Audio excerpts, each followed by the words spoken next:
A criatura, descrita como tendo um corpo mirrado, com uma cara feia e cheio de perebas, já foi avistada em várias cidades do interior do sudeste brasileiro. Há poucos anos, foi vista em cima do muro de um cemitério na cidade de Mogi Guaçu. Sempre achei que isso fosse história dos tempos antigos ligada ao cemitério, mas não. Eu comprovei que o corpo seco existe e não quero mais passar por lá de novo, disse na ocasião ao jornal local a aposentada Maria Aparecida Soares Branco. Há muitas variações sobre a origem de corpo seco ou nudo, mas sabe-se que ele, em vida, foi um homem muitíssimo violento, chegando a espancar a própria mãe. Quando morreu, seu cadáver teria sido repelido pela terra repetidamente, e, tendo descanso eterno negado, virado uma assombração. O corpo seco teria o poder tanto de secar árvores como de sugar o sangue de humanos desavisados em estradas desertas na calada da noite. Japão, a menina da lacuna. Algumas casas japonesas têm muitas lacunas e rachaduras espalhadas por todos os cômodos. E nesses lugares vive um espírito maligno em forma de uma garota. Ela está entre os móveis, as portas ou gavetas e está sempre à procura de alguém para brincar com ela. Se ela te encontrar, pedirá para brincar de esconde-esconde. Se você aceitar a brincadeira, na segunda vez que olhar para os olhos da menina dentro de uma lacuna, você será levado para outra dimensão ou para o inferno, já que ninguém nunca voltou para relatar. Vila Inonaki. Essa é uma vila misteriosa que se encontra totalmente isolada de outras aldeias japonesas. Até mesmo os japoneses têm dificuldade em encontrá-la, o que gera certa dúvida se ela realmente existe. Algumas pessoas que afirmam tê-la encontrado dizem que, já na entrada, existe uma placa que diz: as leis constituintes do Japão não se aplicam aqui. Segundo relatos, as pessoas por lá vivem de uma forma extremamente estranha. Incestos, canibalismos e assassinatos são muito comuns por lá. Por alguma razão, nenhum aparelho eletrônico funciona nessa vila. Há lojas antigas e telefones públicos, mas você não pode chamar ninguém. Muitas pessoas já foram para esta aldeia, mas ninguém jamais voltou. Estados Unidos, Bloody Mary, Maria Sangrenta. Esta lenda urbana conta a história de uma jovem, Mary Worth, que era muito bonita e passava horas se admirando no espelho do banheiro. Um dia, Mary sofreu um acidente horrível e seu rosto ficou tão desfigurado que ninguém mais conseguia olhar diretamente para ela. Percebendo a mudança no comportamento das pessoas, Mary decide ver por si mesma o que tinha acontecido. No banheiro de casa, ela reúne coragem para encarar o espelho, mas o que vê a faz gritar e chorar desesperadamente. Ela queria tanto ter o seu antigo rosto de volta que acabou entrando no espelho, jurando recuperá-lo, e nunca mais foi vista. Até hoje, ela assombra os espelhos, e garotas podem invocá-la, se tiverem coragem, desligando as luzes do banheiro, virando-se de costas para o espelho 3 vezes, dizendo é Bloody Mary, Bloody Mary, Bloody Mary e olhando para o espelho, onde o rosto desfigurado de Mary Worth aparecerá. O Hotel Cecil. O Hotel Cecil foi inaugurado em 1924, em Los Angeles, e ficou conhecido após se tornar palco de inúmeros crimes e tragédias. Ele serviu de residência para pelo menos 2 serial killers e muitos de seus hóspedes cometeram suicídio pulando de suas janelas. Em 2013, por exemplo, uma turista, Elisa Lam, foi encontrada morta na caixa d'água no telhado do hotel. Sua morte foi considerada acidental, mas imagens das câmeras de segurança do elevador mostraram Lam agindo de maneira estranha, encolhendo-se em um dos cantos, quase como se estivesse se escondendo de alguém. Ao longo dos anos, as pessoas relataram diversos casos estranhos no hotel, que serviu de inspiração para a série de TV American Horror Story, avistamentos de uma criança do lado de fora da janela no 4º andar, um hóspede que afirmou sentir alguém o enforcando durante a noite e locais no hotel em que a temperatura caía bruscamente sem nenhuma explicação lógica. Rússia, Antsibal.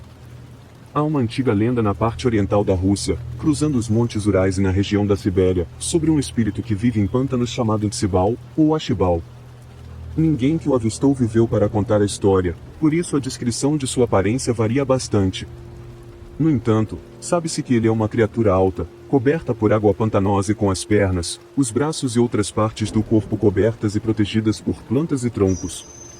Apesar de Atsibal não caçar pessoas deliberadamente, caso alguém se depare com ele, ele tentará matar o invasor. Antes disso, no entanto, ele pode deixar as pessoas surdas, cegas e desorientadas. Atsibal fará de tudo para que você se perca e se afogue no pântano caso se sinta ameaçado.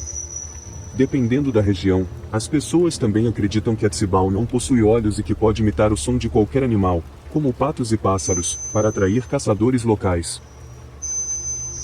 França, La Maison Sanglante, uma casa que sangra. A Maison Sanglante ficava em Saint-Quentin, cidadezinha na região de Aisne, na França.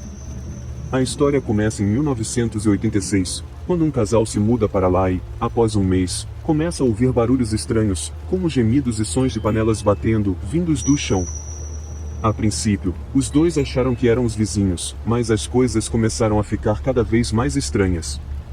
Certo dia, a esposa viu uma substância vermelha estranha e viscosa escorrendo pela parede da cozinha. Seria sangue? Seu marido tentou acalmá-la, dizendo que provavelmente era apenas uma tinta antiga reaparecendo. Somente quando o fenômeno começou a acontecer em outras partes da casa, os dois decidiram chamar a polícia. A investigação chegou a uma conclusão assustadora: não era tinta, mas sangue humano. O casal então decidiu passar uma semana fora da casa e espalhou farinha pelo chão de todos os cômodos, na tentativa de pegar alguém fazendo uma brincadeira de mau gosto. Quando voltaram, no entanto, não encontraram nenhuma pegada, só todas as paredes totalmente cobertas de sangue. Um padre foi chamado e ele deu o veredito: tratava-se de uma obra do demônio e a casa deveria ser demolida o quanto antes. Quando a casa veio abaixo, foram descobertos os corpos de cerca de 50 soldados alemães da Primeira Guerra Mundial sob suas fundações. A foto acima é da casa que foi construída no lugar da Maison Sanglante. Alemanha, Waldenhauster. O Waldenhauster foi construído pela Ordem Franciscana em 1913, em Soltau, Alemanha, como um complexo hospital-escola-igreja que abrigava cerca de 600 pessoas com deficiência física e ou mental. Durante a ascensão do regime de Adolf Hitler, os franciscanos foram expulsos e a função da instituição mudou dramaticamente. A princípio, todos os adultos que moravam no local tiveram que passar por uma esterilização obrigatória, um destino comum para todos os setores indesejados da sociedade nazista, tal como alcoólatras, esquizofrênicos e pessoas com fraquezas congênitas. Após o decreto da eutanásia, de 1939, essas pessoas também foram enviadas para câmaras de gás. O mesmo decreto também determinava que todos os bebês nascidos com deficiências incuráveis deveriam ser submetidos à eutanásia. Assim, o Waldenhauster tornou-se um matadouro de crianças. Acredita-se que ao menos 97 crianças tenham morrido no Waldenhauster, a maioria delas após receber várias doses de um remédio para dormir vezes seguidas. O processo era longo e agonizante, levando até 8 dias para matar. As crianças acabavam desenvolvendo dispneia, se afogando com um muco anormal que era liberado por sua boca e seu nariz. Com o fim da Segunda Guerra Mundial, a instalação foi devolvida aos franciscanos, que decidiram vendê-la ao governo federal, que a alugou para diversos fins. Desde 1991, o complexo encontra-se desocupado e à venda. Muitas das pessoas que visitaram o prédio juram ter ouvido o som de crianças gritando e chorando em seus corredores vazios. México, La Llorona, uma mulher chorona. La Llorona, ou a mulher chorona, foi uma mexicana pobre que se casou com um rico espanhol. Após o nascimento dos filhos, o espanhol perdeu o interesse pela mulher e passou a se envergonhar dela e de seu pouco prestígio social. Então, em um surto de raiva, a mulher pegou todos os filhos e os levou até o rio. Lá, afogou as crianças, achando que isso agradaria o espanhol. No entanto, logo ela foi tomada pelo remorso, começando a gritar: mis hijos, e meus filhos, em espanhol. As pessoas dizem que, até hoje, La Llorona vaga pelas margens dos rios, procurando seus filhos. E caso ela encontre alguma criança andando por perto, a atrairá até a... História 1. Isso aconteceu quando eu morava em Ashoji. Na época, eu estava na universidade. Mudei-me para Tóquio vindo de Chiba e vivi em 3 lugares diferentes ao me mudar para Tóquio. Essa experiência ocorreu no segundo apartamento em que me mudei. Encontrei um apartamento que gostei, o prédio era bastante antigo, mas acabará de ser reformado.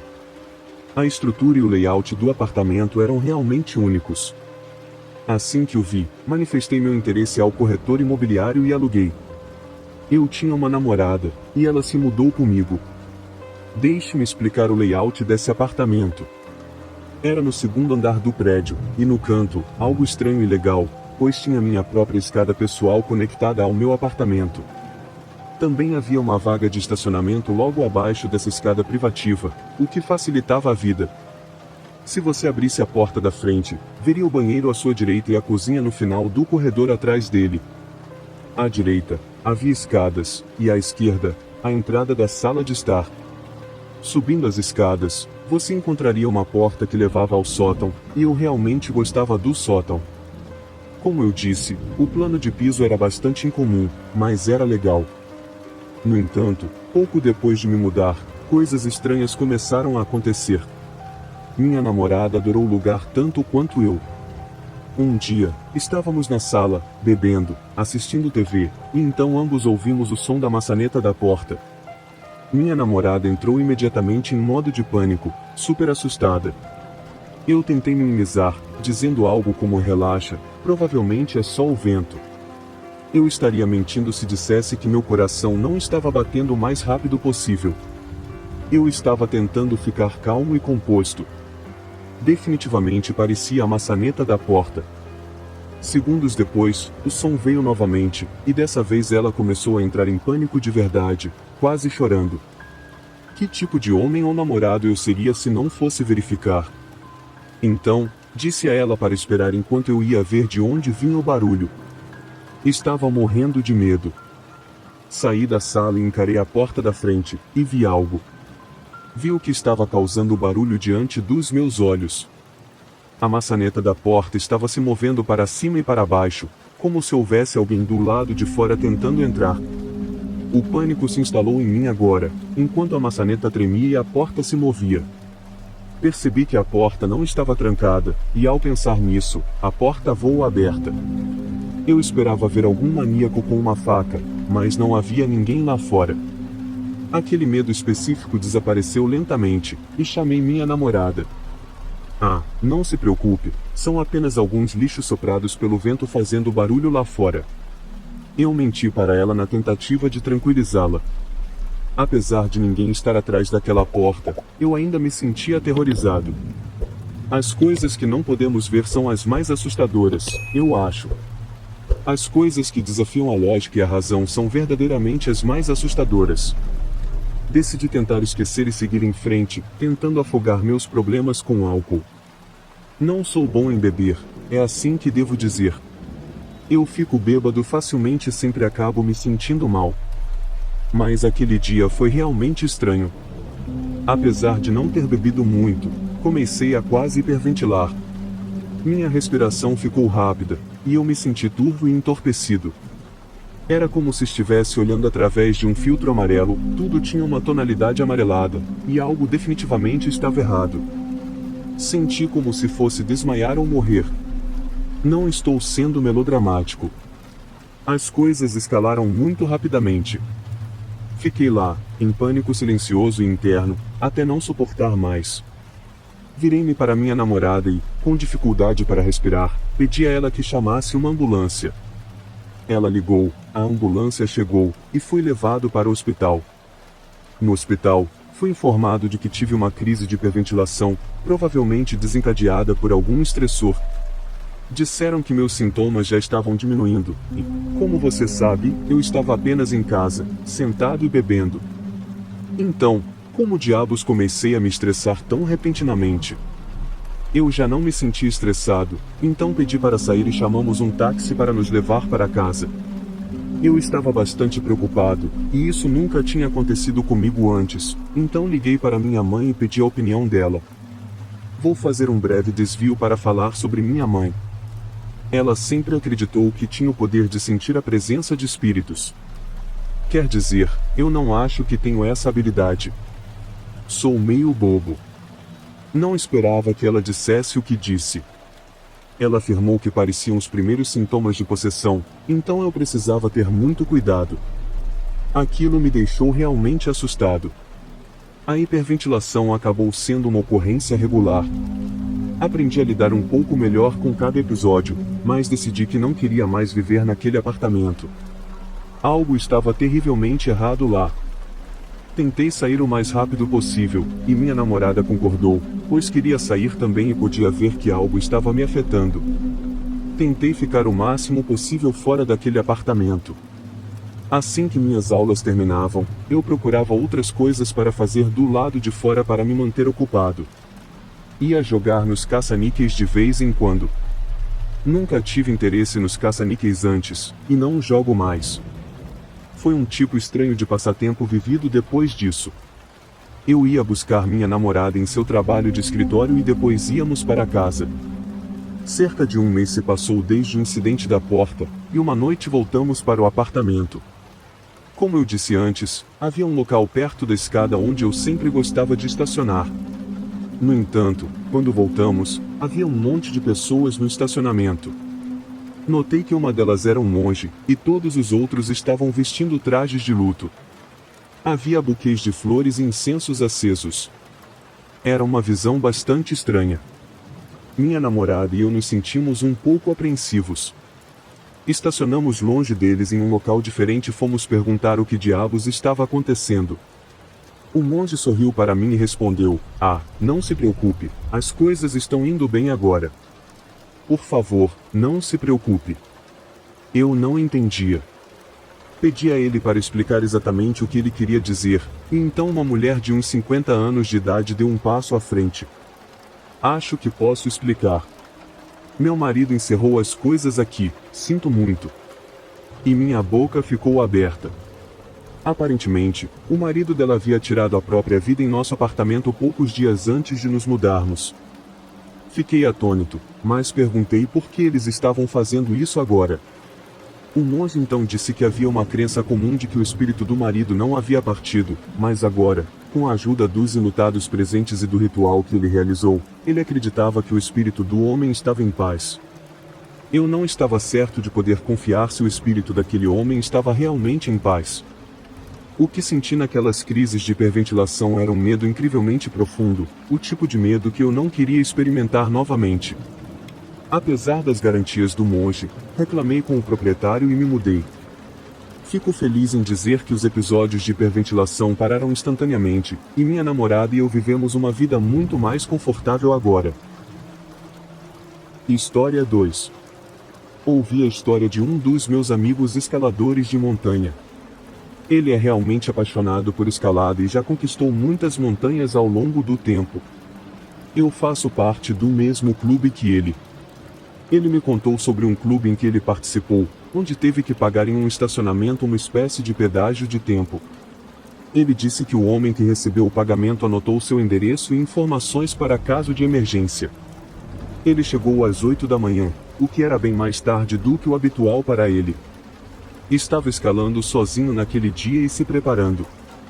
A altitude era elevada, mas como sabia que começaria tarde, decidiu passar a noite no cume.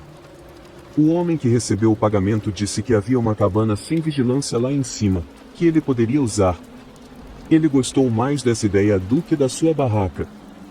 Sentiu que, por causa disso, poderia aproveitar mais o tempo e desfrutar da experiência de escalada. Ele chegou ao cume sem incidentes e apreciou todas as vistas deslumbrantes. Ele era o único no cume, e a cabana estava vazia. Preparou um café, olhou para a montanha e para o esplendor da natureza, assistiu ao pôr do sol. Conforme a noite chegava, começava a escurecer e esfriar, então ele se dirigiu à cabana. Levou consigo um pouco de álcool, tomou uma bebida enquanto preparava o jantar e ouvia o rádio. Ele estava realmente cansado depois do jantar, bebendo e caminhando, e decidiu ir para a cama e dormir para começar a descida cedo na manhã seguinte.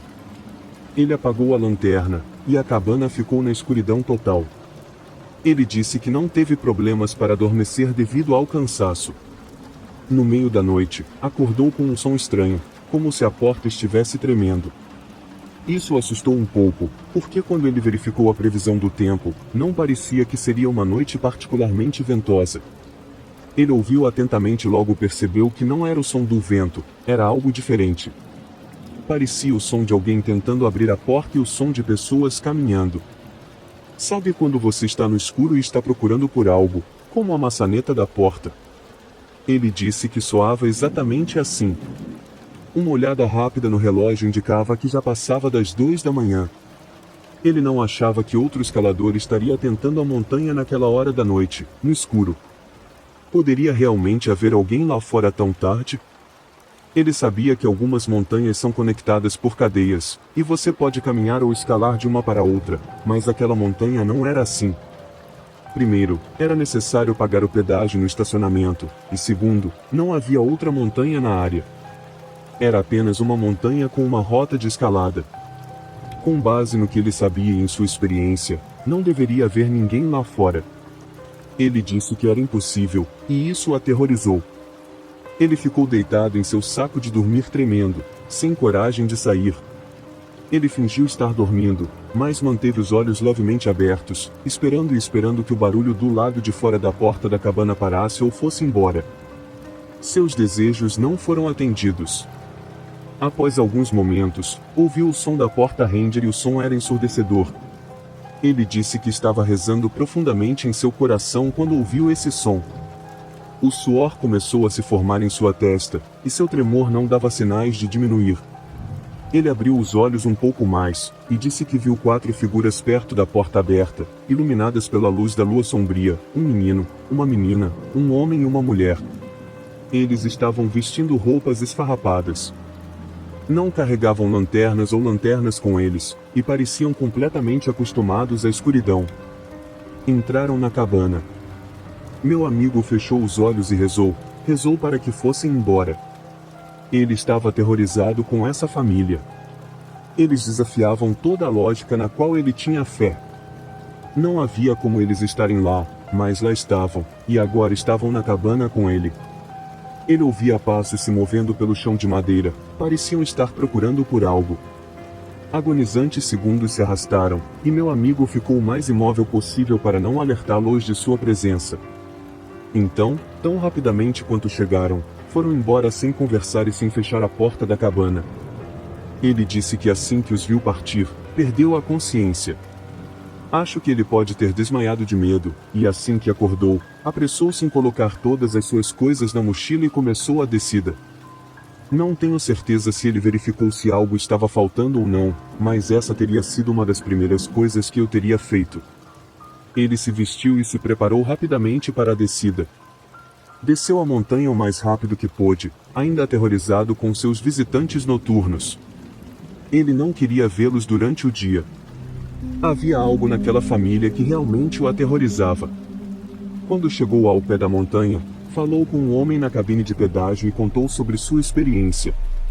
Disse que não seria correto não mencionar o que aconteceu. Não se importava se isso o fazia parecer bobo ou assustado. O homem da cabine de pedágio disse a ele que ele foi o único na montanha naquela noite, e isso o perturbou. Ele se perguntava se foi visitado por espíritos. O homem da cabine de pedágio então disse que alguns meses atrás, uma família desapareceu naquela montanha, e nenhum sinal deles foi encontrado. Seriam os espíritos deles o visitando ou a família ainda estaria viva? Ele se pergunta se estavam procurando por comida ou algo assim e foram atraídos pela cabana. Talvez algo tenha acontecido com eles e tenham perdido a memória, ou algo assim. Não sei. Meu amigo está convencido de que a família que visitou a cabana eram espíritos. Ele nunca esquecerá aquela noite na cabana, e em todas as suas escaladas e caminhadas, nunca experimentou o paranormal novamente. História 3. Toda vez que durmo fora do meu quarto normal, sabe, em um hotel ou em algum lugar assim, ouço esse som estranho. Parece quase como alguém suspirando ou exalando. Está em algum lugar no quarto, mas nunca consigo descobrir de onde vem. Parece que há mais alguém dormindo no quarto comigo. Consigo ouvir esse ruído mesmo com as luzes acesas e ainda assim não consigo encontrar a origem do barulho. É realmente estranho. Já tentei tirar fotos e vídeos com meu smartphone, mas quando os reproduzo, não obtenho nada. Desligo as luzes, semicerro os olhos e espero que meus olhos se ajustem à escuridão. Às vezes, sinto que há algo no meio da escuridão. Não posso ter certeza, mas parece que há algo no quarto comigo, às vezes alguma forma na escuridão, e a sensação é bastante assustadora. Fico preocupado sempre que ouço aquele suspiro, aquele som de exalação, e fica impossível ignorá-lo. Percebi isso pela primeira vez em setembro passado, e, uma vez ouvido, não há como esquecer. Viajo muito a trabalho, e minha empresa parece ter a habilidade maravilhosa de encontrar o hotel mais barato e afastado que o dinheiro pode comprar. Eu acho que talvez dormir em todos esses motéis e hotéis decadentes possa ter criado esse nervosismo, e talvez eu esteja imaginando coisas. Bem, era o que eu pensava até a outra noite, quando ouvi o mesmo som em casa, o único lugar onde não tinha ouvido antes. Aconteceu quando cheguei tarde do trabalho. Lembro-me de ter comprado massa naquela noite e estar comendo à mesa da cozinha. Minha família toda estava dormindo. Meus olhos estavam realmente secos, então peguei as gotas para os olhos e pinguei uma em cada olho. Eu ainda estava sentado à mesa da cozinha neste ponto quando ouvi aquele estranho som de suspiro. Queria abrir os olhos, mas, como acabará de pingar as gotas, não pude abri-los imediatamente. Então, abri lentamente meu olho direito apenas um pouco e olhei ao redor da cozinha.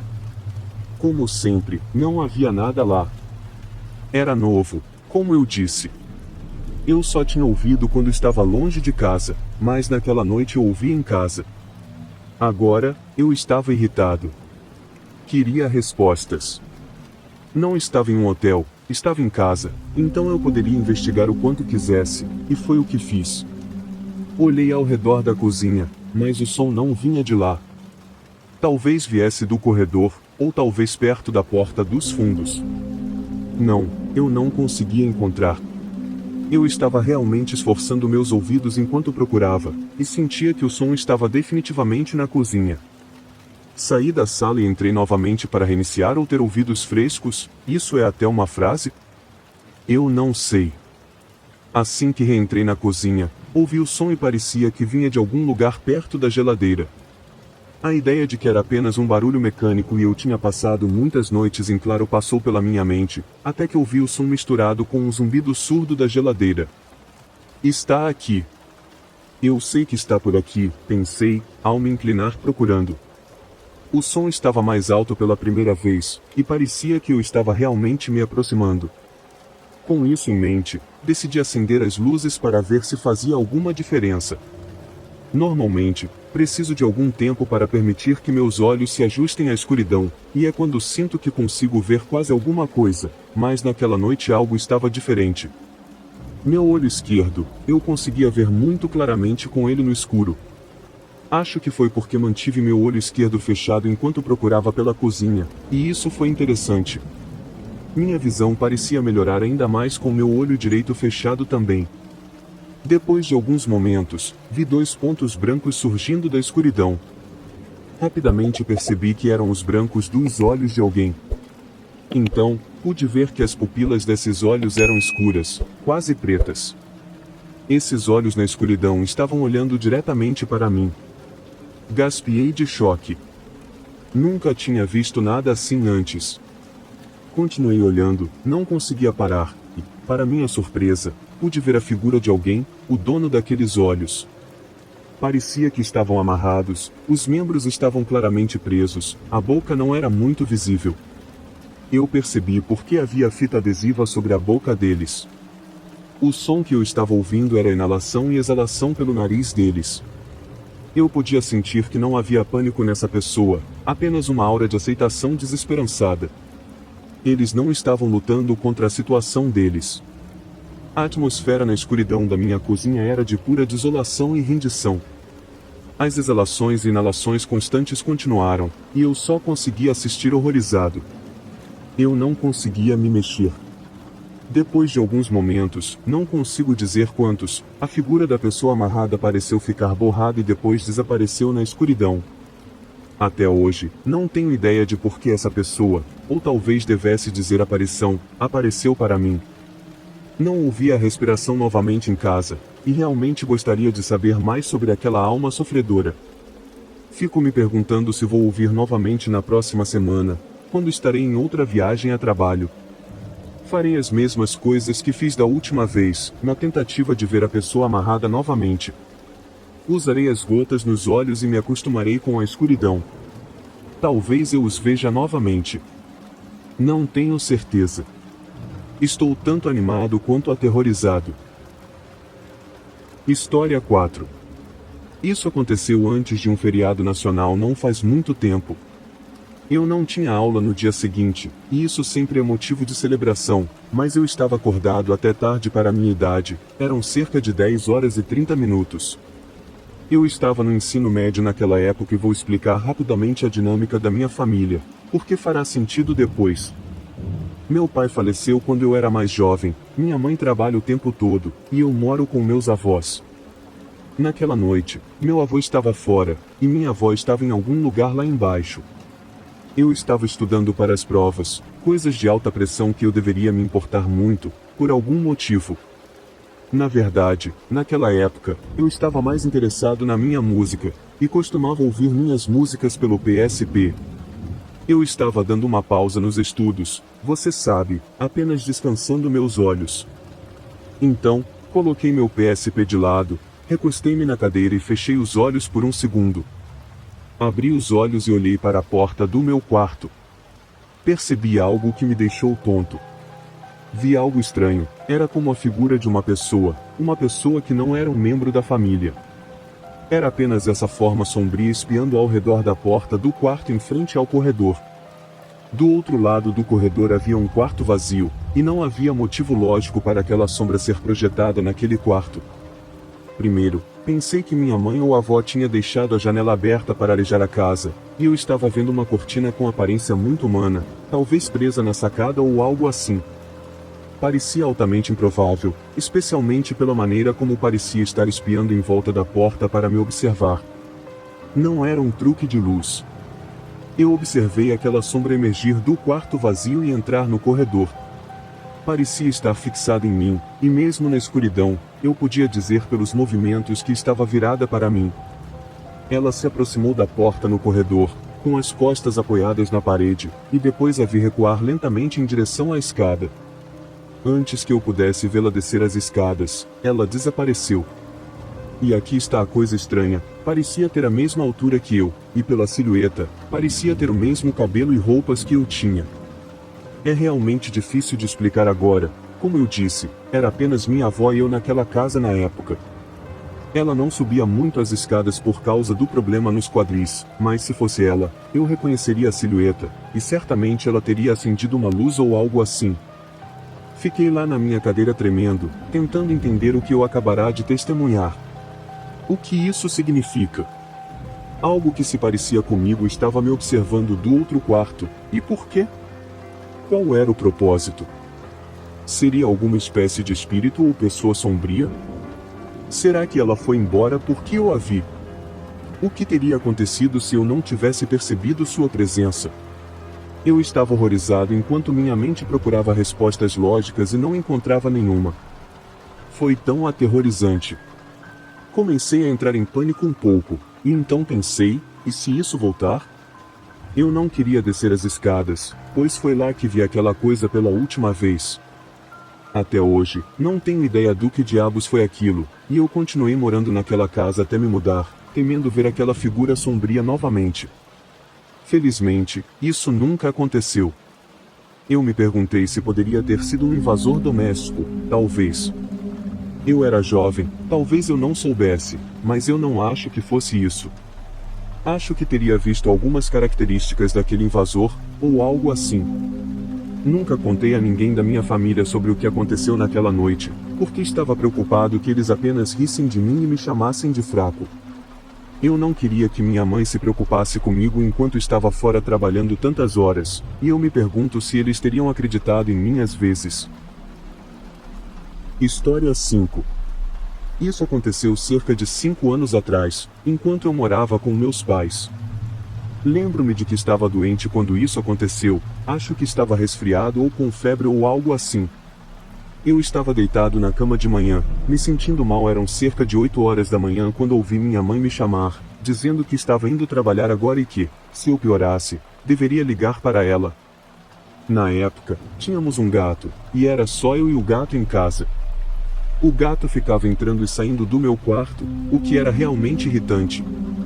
Não consegui voltar a dormir. Estava cansado do gato, então levantei da cama e o coloquei para fora do quarto, fechando a porta.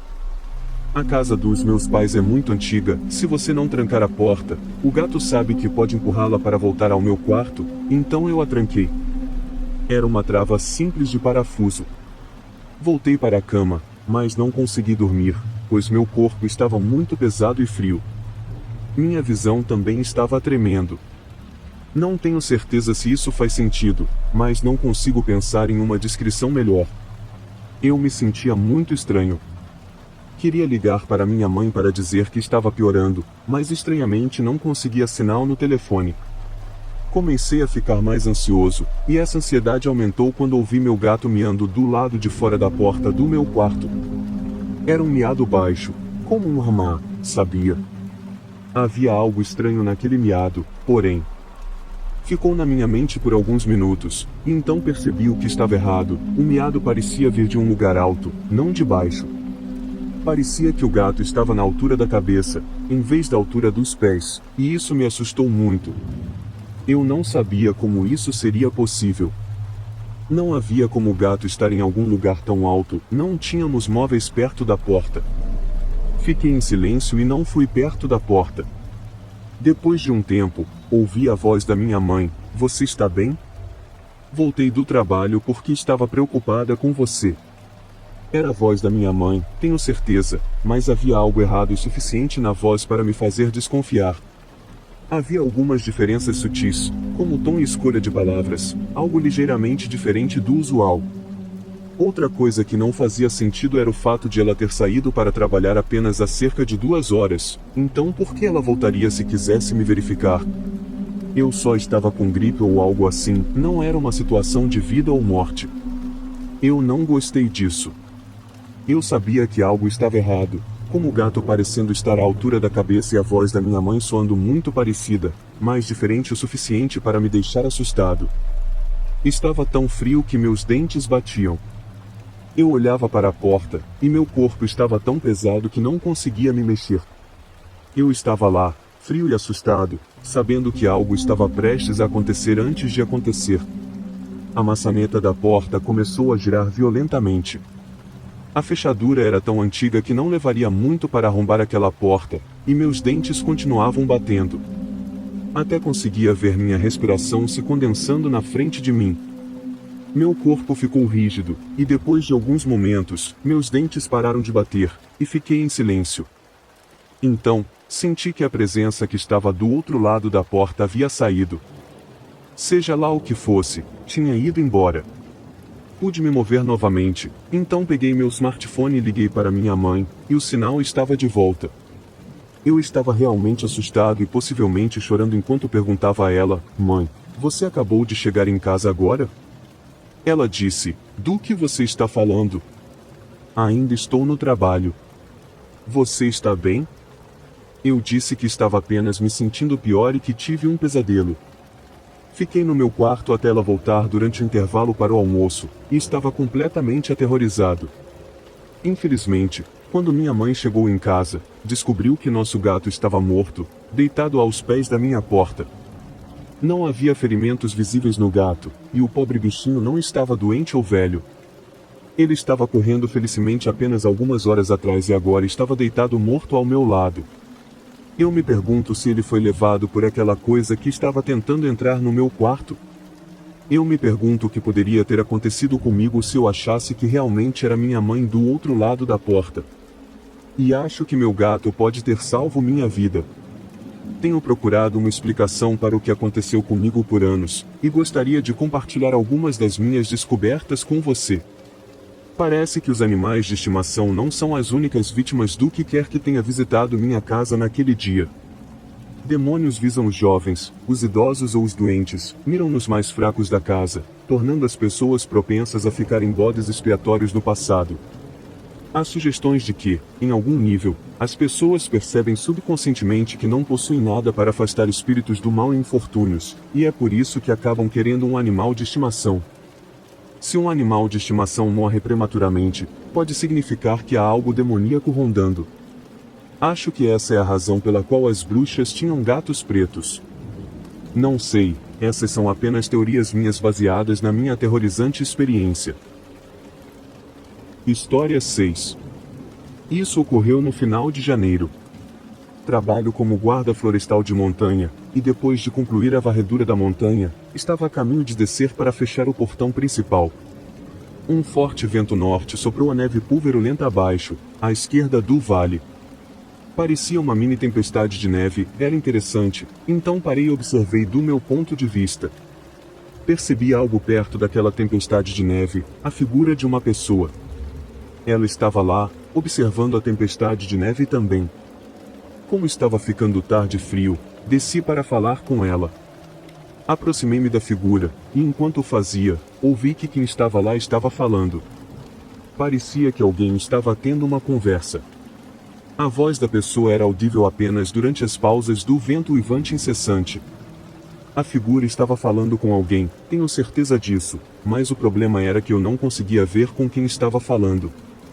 Perguntei-me se alguém estava machucado ou perdido, e fiquei um pouco preocupado.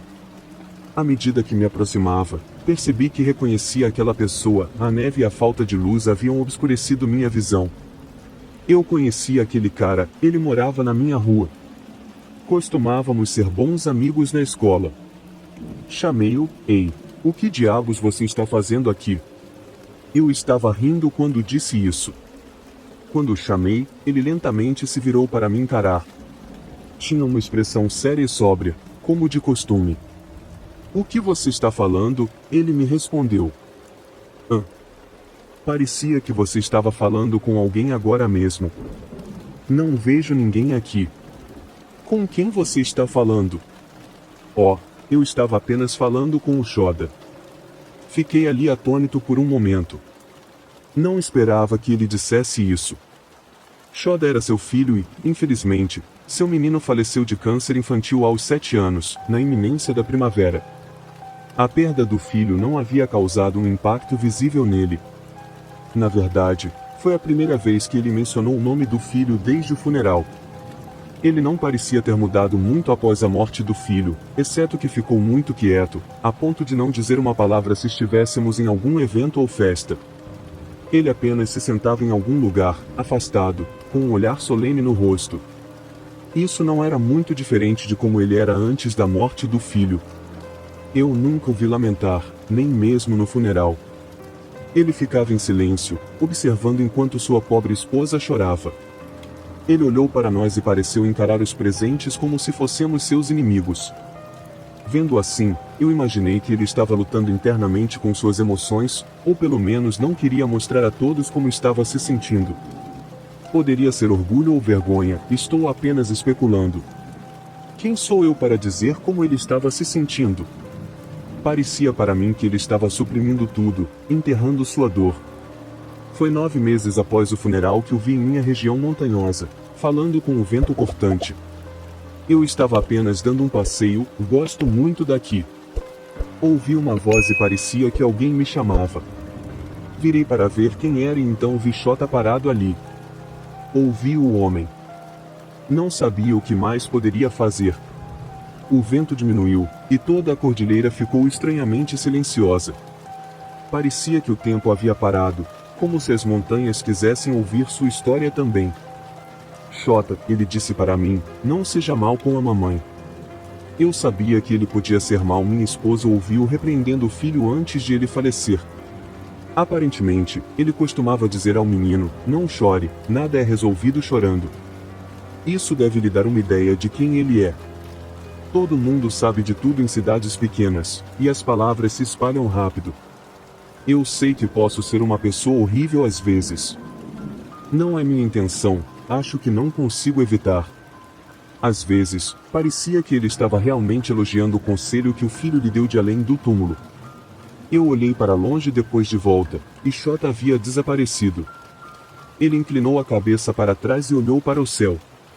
Ele continuou falando mais alto do que o habitual para ele. Isso realmente me preocupou.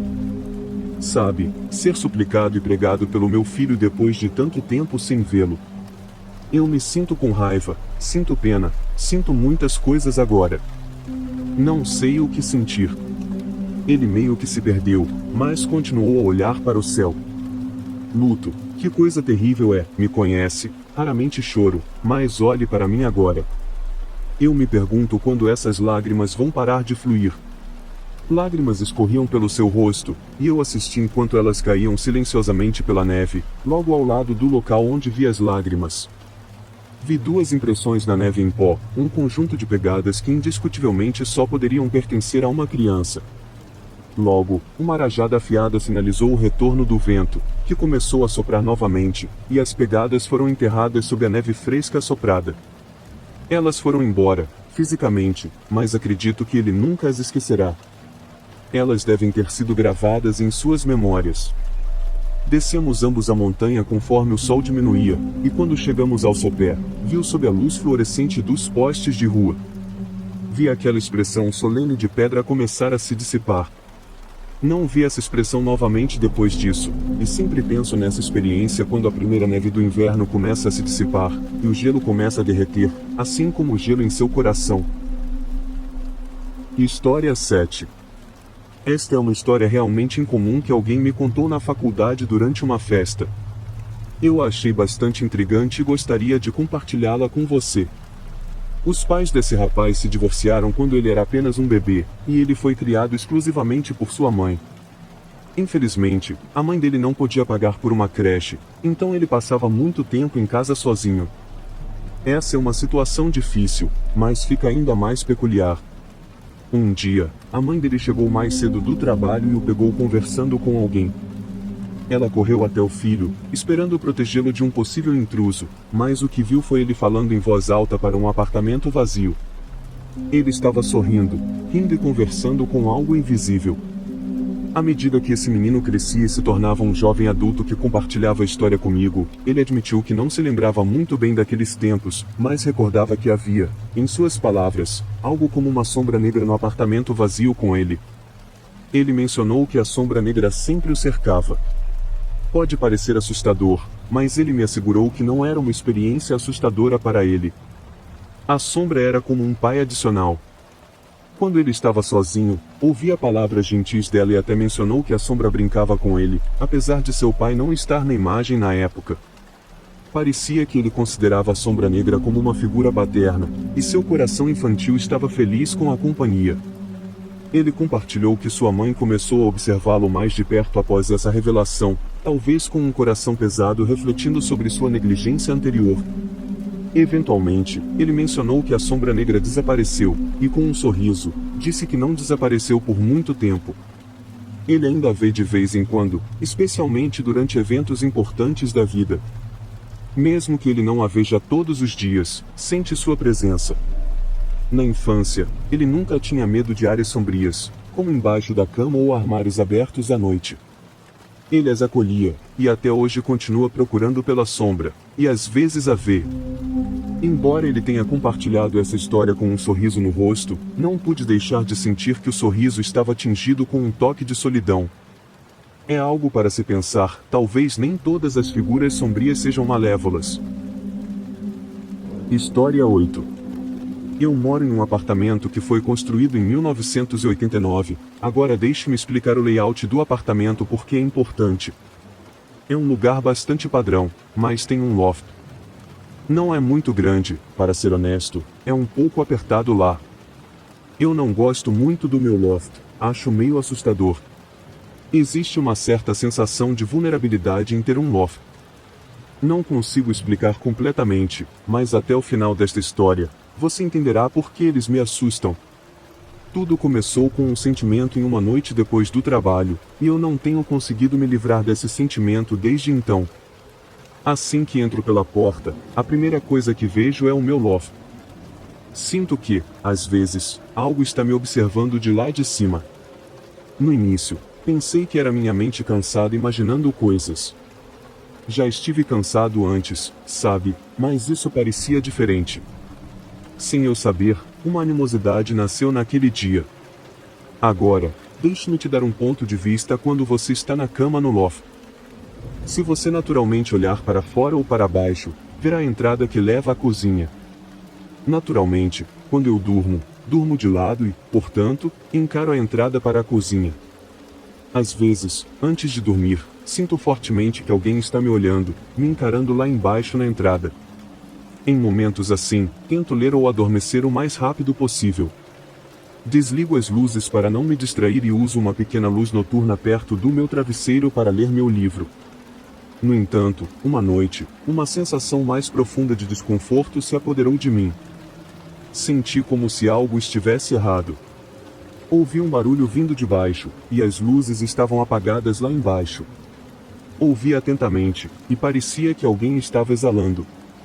Definitivamente parecia respiração. No momento em que minha mente entendeu que eu estava ouvindo respiração, fiquei imóvel. Fiquei horrorizado, meu coração começou a bater forte no peito. Pensei que havia um intruso em minha casa. O ar no quarto ficou pesado e opressivo, envolvendo-me. Estava ao meu redor. O quarto parecia ficar mais escuro, e eu me senti estranho. Eu ainda podia ouvir aquele barulho ressoando ao redor do quarto, abaixo de mim. Parecia mais próximo, e sob o loft, havia um ponto cego, mas eu senti como se tivesse identificado o local de onde vinha o som da respiração.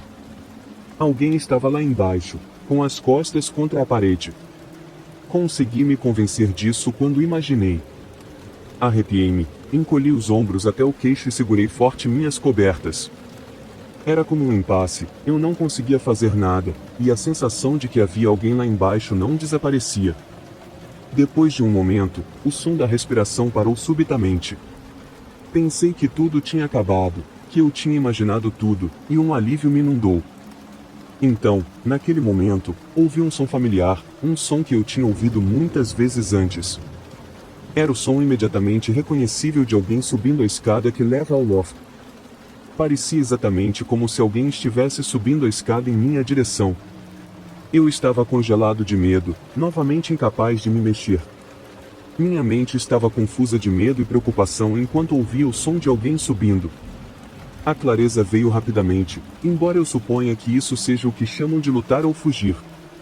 Decidi lidar com quem quer que estivesse vindo em minha direção. O som continuou, e eu tinha certeza de que veria a cabeça de alguém surgir em questão de segundos. Esses segundos passaram, e embora parecessem horas, a tensão era insuportável. Nada entrou em vista, e então o som parou. Parou no topo da escada. Se alguém estivesse naquela escada, eu deveria tê-lo visto. Parecia que o que subiu aquela escada agora estava no loft comigo. Eu não sabia o que diabos estava acontecendo. Eu tinha certeza de que não havia um intruso na casa, e assim que esse pensamento passou pela minha mente, minha luz noturna se apagou, e fui mergulhado na escuridão absoluta. Então, perto do meu ouvido, ouvi 3 palavras que me gelaram até a medula. Quem é você? Não consigo lembrar muito depois desse ponto. Acho que posso ter desmaiado de medo. Era de manhã quando abri os olhos novamente. Não sei porquê, mas não sinto realmente a necessidade de procurar o significado ou explicação dessa experiência. Estou debatendo se devo ou não me mudar, e sinto que isso pode ser apenas o começo de algo. Há algo definitivamente ruim em meu apartamento, e não acho que vou conseguir suportar se algo assim acontecer de novo. História 9. Ouvi isso da minha tia, que trabalhou em um hospital durante toda a sua carreira. Como você pode imaginar, ela viu e experimentou muitas coisas. Uma noite, minha tia me contou sobre quando ela se tornou enfermeira pela primeira vez. Ela disse que a parte mais difícil do seu trabalho era o turno da noite. A forma como ela descrevia suas responsabilidades fazia parecer que ela estava incrivelmente ocupada. Ela tinha que fazer rondas regulares durante toda a noite, responder aos pacientes e às mudanças repentinas em seu estado de saúde. Minha tia achava difícil se adaptar ao turno da noite, já que seu corpo estava acostumado a dormir enquanto ela estaria trabalhando. Além disso, ela dizia que ficar praticamente sozinha no hospital escuro à noite era assustador. Ela sentia isso como uma enfermeira novata e pensava que se acostumaria eventualmente. Uma noite, enquanto fazia suas rondas no escuro no andar do hospital, ela olhava os pacientes enquanto passava para ver como estavam. Quando chegou a um quarto no terceiro andar, notou um paciente idoso sentado, olhando fixamente para a janela. O paciente era um homem idoso na casa dos 80 anos. Ele percebeu que minha tia estava parada na porta do quarto observando-o, então ele perguntou se Noaki, o filho, estava de plantão naquela noite. Ele nunca se virou para longe da janela, mas, como estava escuro, minha tia conseguia ver seu rosto no reflexo, e ele parecia estar sorrindo. Minha tia o encorajou a deitar-se na cama e descansar. Não foi a primeira vez que ela ouviu alguém mencionar Nozaki-san desde que começou a trabalhar no turno da noite. Os pacientes costumavam falar sobre Nozaki-san de forma positiva.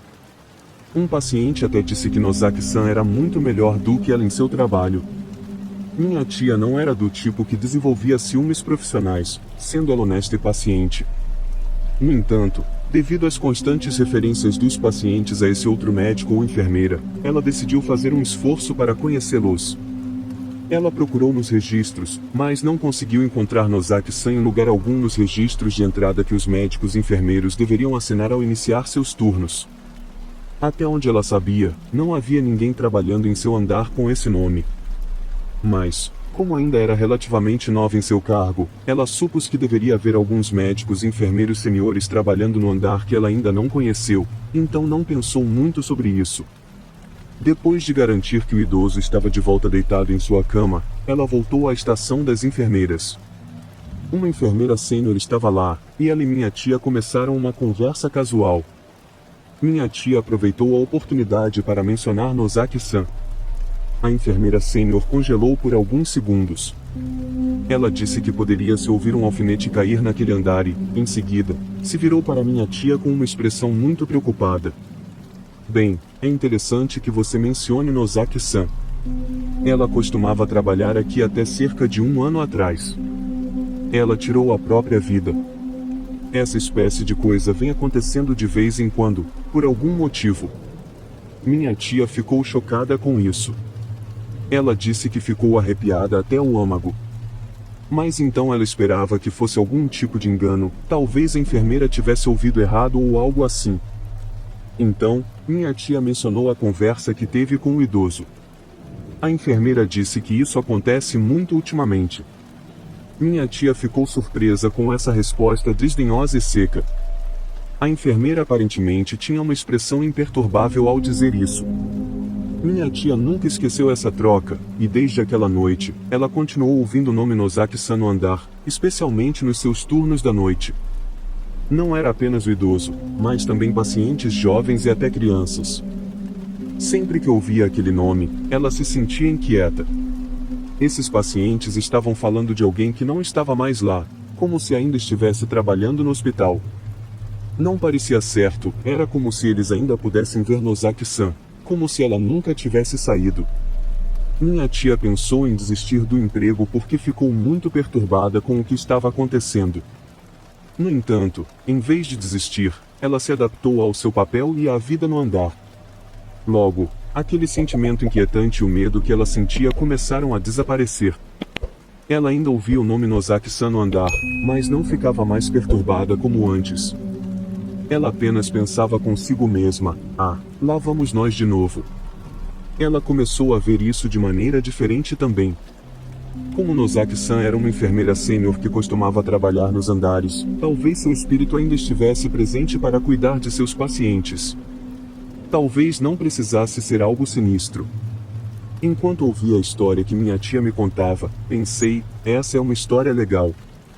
Talvez todos os fantasmas não sejam tão ruins assim. Eu estava sorrindo enquanto minha tia continuava. Minha tia percebeu meu sorriso e assentiu para mim, sorrindo de volta, e disse, sim, eu estava sorrindo assim também quando cheguei a essa realização. Mas então descobri algo bastante perturbador, todos os pacientes que me perguntavam sobre Nozaki-san ou se ela estava trabalhando naquela noite, depois de alguns dias, faleciam. Parecia que ver ou falar sobre ela era um presságio terrível. Era um sinal de que o fim estava chegando. Não sei, há algo nisso que parece tão sinistro, como se Nozaki-san fosse a ceifadora sombria daquele hospital. História 10. Quando eu era pequeno, minha família ia de férias todos os anos. Um dos nossos parentes tinha uma vila, e costumávamos viajar pelo país todo verão e passar um tempo lá. Era ótimo, fiz muitas memórias incríveis com minha família, mas eu quero compartilhar uma experiência perturbadora que tive. Uma noite, eu tinha cerca de 10 ou 11 anos quando isso aconteceu. A vila estava bastante no alto das montanhas, sem eletricidade, e não havia muitas outras pessoas na área. Era um ótimo lugar para passar um verão relaxante.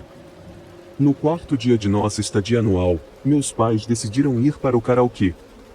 Eu não queria, pois estava muito cansado de caminhar nas montanhas. Eles disseram que eu poderia comer lá, e isso me convenceu. O local de karaokê ficava literalmente no meio de um campo, descendo pela trilha da montanha. Acredito que ficamos lá por umas 2 horas. Olhei para o relógio e eram 23 horas. Estava lutando contra meu próprio sono agora. A sala de karaokê estava muito barulhenta, tínhamos nossa própria sala privativa, apenas minha família lá. Meu pai viu o quão cansado eu estava e, acho, ficou um pouco irritado com minhas reclamações. Ele disse: "Por que você não vai dormir no carro?" Pensei que não seria uma má ideia, então ele me deu as chaves, e eu fui sozinho para o estacionamento. Estava muito escuro lá fora, lembro-me do som dos grilos cantando ao longe. Entrei no carro e, de repente, não me senti mais sonolento. Me senti estranhamente acordado. Como não estava mais sonolento, fiquei entediado rapidamente. Peguei a lanterna que tínhamos no carro e comecei a brincar com ela, iluminando-a em volta. Apontei para outro carro estacionado ao lado do nosso. Não sei como não notei antes. Passei a lanterna pelas janelas e notei uma figura no carro. Pensei que seria rude iluminar o rosto da pessoa, então movi a lanterna para longe e a desliguei. Pensei que isso os tinha incomodado, então fiz o que qualquer criança faria para evitar problemas na minha situação, fingi estar dormindo com os olhos meio fechados. Percebi que a pessoa no carro estava olhando na minha direção. Não conseguia distinguir seu rosto, mas sabia que estavam olhando para mim. Fiquei nervoso, algo estava errado. Percebi que a pessoa no carro ao lado do nosso não se mexeu por um tempo, como se uma manequim estivesse lá dentro. Eu tinha certeza de que era uma pessoa, parecia humana no carro, não parecia que meus olhos estavam me enganando. Senti um arrepio nas costas, não gostava mais de estar no carro. Decidi sair, até o momento em que senti que precisava sair dali. A pessoa no carro não tinha se mexido um músculo, mas assim que decidi ir embora, a figura começou a virar lentamente na minha direção, apenas a cabeça, não o corpo. Eu não conseguia me mexer, era como se estivesse colado no lugar. Já que estava no carro por um tempo, meus olhos se acostumaram com a escuridão, e eu podia começar a distinguir os contornos da pessoa no carro ao meu lado. A cabeça virou muito lentamente, a tensão era insuportável, pois eu ainda não conseguia me mexer. Quando a cabeça virou cerca de metade do caminho em minha direção, senti minha espinha enrijecer como gelo. O rosto daquela pessoa no carro estava em um estado terrível. O rosto estava destruído, com cicatrizes vermelhas e cruas tão grandes que engoliam as características do rosto. Eu não conseguia ver os olhos ou o nariz. Foquei todas as minhas energias em correr, mas ainda não conseguia me mexer. O suor escorria pela minha testa, lágrimas começaram a se acumular nos cantos dos meus olhos, mas eu não conseguia me libertar. Agora, que estou mais velho, a única coisa que posso descrever é aquele sentimento como paralisia do sono, mas eu estava completamente acordado. Em certo momento, eu estava convencido de que estava sonhando, repetindo em minha mente acorde, acorde, mas eu não conseguia. Eu não podia acordar porque eu não estava dormindo, e isso realmente estava acontecendo. Consegui fechar os olhos e mantê-los o mais apertados possível. Não sei quanto tempo passou, talvez 4 ou 5 minutos, e então abri os olhos. Vi aquele rosto cicatrizado olhando diretamente para mim. Não tenho memória daquela noite, exceto por aquele rosto perturbador olhando para mim. Fui sacudido acordado por meu pai. Contei a ele o que aconteceu, e ele suspeitou que eu apenas tivesse tido um pesadelo. Não parecia muito interessado. Eu estava convencido de que era real, no entanto, não deixei isso passar. Fiz um pouco de cena no estacionamento. Foi muito traumatizante para mim. Eu estava em tal estado que minha mãe voltou ao local de karaokê para perguntar se havia alguém no estacionamento antes. Pouco depois, a dona do local saiu com minha mãe, parecendo preocupada. Ela se ajoelhou ao lado do carro e me perguntou muito cautelosamente como era a pessoa. Acredito que a dona do local queria garantir que não houvesse encrenqueiros na área. Senti a pressão enquanto os adultos aguardavam minha resposta. Eu disse que havia uma pessoa no carro ao lado do nosso, e ela estava me encarando. O carro já tinha ido embora, então não pudemos identificar o proprietário. Eles pediram para eu descrever a pessoa. Quando eu disse que ela tinha cicatrizes vermelhas terríveis por todo o rosto e estava sentada no carro ao lado do nosso, me absorvi em fornecer o máximo de detalhes possível. Mal percebi que a dona do local de karaokê estava chorando. Ela pausou, limpou a garganta e falou com uma voz fraca. Acho que você viu minha filha. Ela tirou a própria vida bem aqui no estacionamento, há 4 anos. Ela ligou o carro e sentou lá. Ficamos todos em silêncio, ela se sentiu à vontade para falar sobre o que aconteceu. Ela continuou contando que a filha tinha sido implacavelmente intimidada na escola, por anos, e ela escondeu isso de sua família. Para ela, nada podia ser feito sobre o bullying, então ela decidiu tomar um rumo fatal diferente. Fiquei tão triste ao ouvir isso. Era esmagador. Nunca senti um peso tão opressivo de solidão. Algo que ela disse fez minha memória voltar, porque de repente eu me lembrei de algo que aconteceu antes de desmaiar. Lembrei que ouvi uma voz, e eu nunca esqueceria isso enquanto vivesse. Eu ouvi apenas 3 palavras lançadas do passado para o presente, e essas palavras foram: eu os odeio. Espero que a alma dela encontre paz um dia.